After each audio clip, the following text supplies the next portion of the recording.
అదే ప్రాణ స్నేహితుడు అంకుల్. ఓ కూర్చోండమ్మా, కూర్చో బాబు. మీరొక్కరే వచ్చిండ్రా? అవునండి, ఇంట్లో ఎవరికి రావడం కుదరలేదు. మా ఆయన బిజీగా ఉన్నారు, అందుకే రాలేకపోయారు.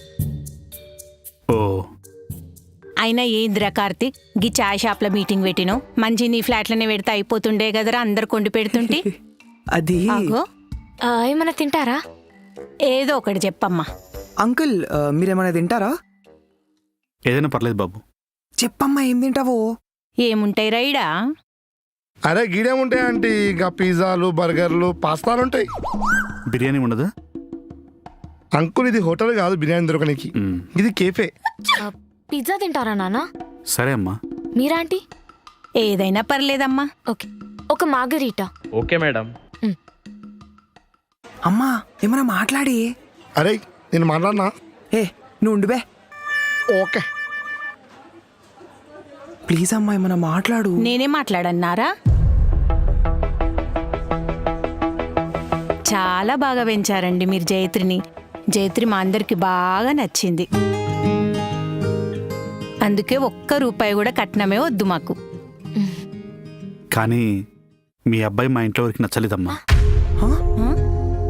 ముఖ్యంగా మా అమ్మకి మా తమ్ముడికి మీ అబ్బాయి అంటే అసలు ఇష్టం లేదు. నేను నా భార్య కూడా మా అమ్మాయికి ఇష్టమని ఒప్పుకున్నాం. నానా ఇంకెన్ని రోజులమ్మా? కొద్ది రోజులే.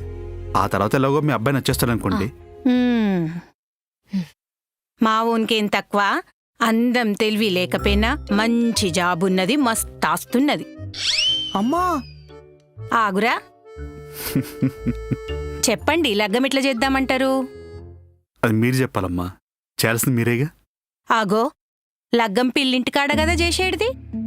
అవుననుకోండి, కానీ మా దాంట్లో మాత్రం పెళ్ళి అబ్బాయి వాళ్ళ ఇంటి దగ్గర చేస్తాం.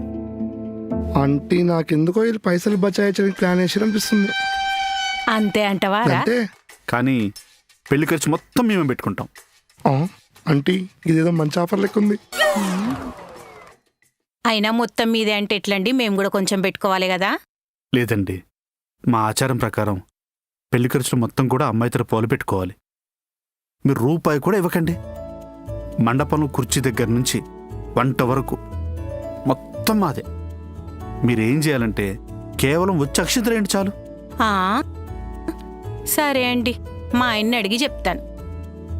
అయినా మొన్నటిదాకా వైజాగ్లో పెళ్ళంటే మా వాళ్ళు అందరు వస్తారో రారో అనుకున్నా. ఇప్పుడు మా కన్నే పెళ్లి కదా, అందరు వస్తారు. పైగా ఖర్చు మొత్తం మీదే అంటుర్రు. అరే ఉండురా, సారీ ఆంటీ. వంటలన్నా మాకు ఇచ్చిపెట్టుండ్రు కదా. అసలే లగ్గం కంటే ఎక్కువ భోజనాల గురించి మాట్లాడుకుంటారు మా దగ్గర. అరే ఆ విషయంలో మీకు ఎలాంటి ఇబ్బంది రాదు. ఏ ఒక్కటి వదలకుండా అన్నీ వడ్డించే పూర్తి బాధ్యత మాది. అన్నం, పప్పు, సాంబార్, రసం, పచ్చళ్ళు, స్వీట్లు, బెండకాయ, వంకాయ, ఎన్ని కూరగాయలు ఉంటే అన్ని కూరగాయల భోజనాలు దగ్గరుండి పెట్టిస్తాం. ఆ కూరగాయలని మా వాళ్ళు ఒప్పుకోరు. మా వాళ్ళకి చుక్కా ముక్క పక్కా ఉండాలి. జైత్రి ఏంటిది? అయినా మా దగ్గర పెళ్ళెంత మంచి చేసిండ్రని చూడరు. మటన్ ఉడికిందా, మందు పోసిండ్రా లేదా అని చూస్తారు. జైత్రి పెళ్లిలో మాంసం ఏంటి? కార్తిక్, ఏంటిది? మనం మాట్లాడుకున్నాం కదా.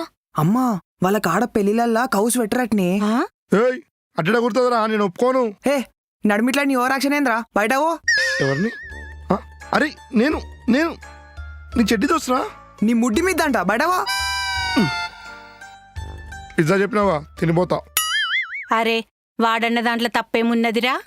అయినా నాన్ వెజ్ లేని పెళ్ళిళ్ళకు నువ్వు పోతావురా? మన ఇజ్జత ఏం కావాలరా?